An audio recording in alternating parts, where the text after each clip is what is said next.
முருகன் பக்தர்கள் அனைவருக்கும் அன்பு வணக்கங்கள். என் அன்பு குழந்தையே, உன்னிடம் மிக மிக முக்கியமான விஷயத்தை தான் கூறவே நான் இங்கு வந்திருக்கின்றேன். உன்னுடைய துணை இதை உன்னிடம் கொடுக்க வேண்டும் என்று சொல்லி என்னிடம் கூறிவிட்டார் தங்கமே.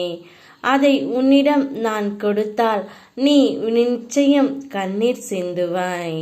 அப்படிப்பட்ட ஒன்றைத்தான் என்னிடம் அவர் கொடுத்திருக்கின்றார். ஏதோ ஒரு சந்தர்ப்ப சூழ்நிலையால் உங்கள் இருவர்களுக்குள்ளும் பிரிவு என்ற ஒன்று ஏற்பட்டு விட்டது. ஆனால் அந்த பிரிவை நீங்கள் 2 பேரும் மன வருத்தம் தாங்க முடியாமல் தான் இருக்கின்றீர்கள். இது ஒரு காலத்தின் கட்டாயமாகத்தான் இருக்கின்றது. ஆனால் நிச்சயம் உனக்கான பாதையை நான் உருவாக்கி தருவேன் தங்கமே. இப்பொழுது உன்னுடைய துணை அவரிடம் இருக்கும் பொருட்களை எல்லாம் உன்னிடம் கொடுக்க சொல்லி என்னிடம் கொடுத்து விட்டார் தங்கமே. அந்த பொருட்களை எல்லாம் பார்க்கும் பொழுது உன்னுடைய ஞாபகம் அவருக்கு அதிகமாக வருகின்றதாம். அதனால் மனம் தாங்க முடியாமல் அவர் அழுது கொண்டே இருப்பதை என்னால் பார்க்க முடியவில்லை.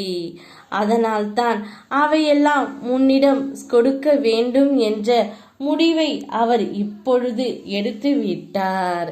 அதை என்னிடம் விட்டே உன்னிடம் கொடுக்க சொல்லிவிட்டார். ஒவ்வொரு நேரத்திலும், ஒவ்வொரு கணத்திலும், ஒவ்வொரு நிமிடத்திலும் அவருடைய மனதில் நீயாகத்தான் இருக்கின்றாய். பின்பு ஏன் காலம் உங்களை பிரித்து வைக்கின்றது என்று எனக்கே தெரியவில்லை தங்கமே.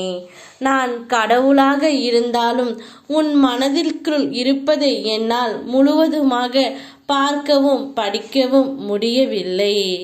நீங்கள் இருவரும் ஒருவருக்கு ஒருவர் அன்போடு தான் இருக்கிறீர்கள். ஆனால் நிச்சயம் நீங்கள் இருவரையும் நான் என்னுடைய சக்தியாலும் அனுகிரகத்தாலும் சேர்த்து வைப்பேன் தங்கமே. இது என் நிச்சய சத்திய வாக்கு. இப்பொழுது இருக்கும் நிலையை கண்டு துவண்டு விடாதே. இந்நிலை கூடிய விரைவில் உனக்கு மாறும்.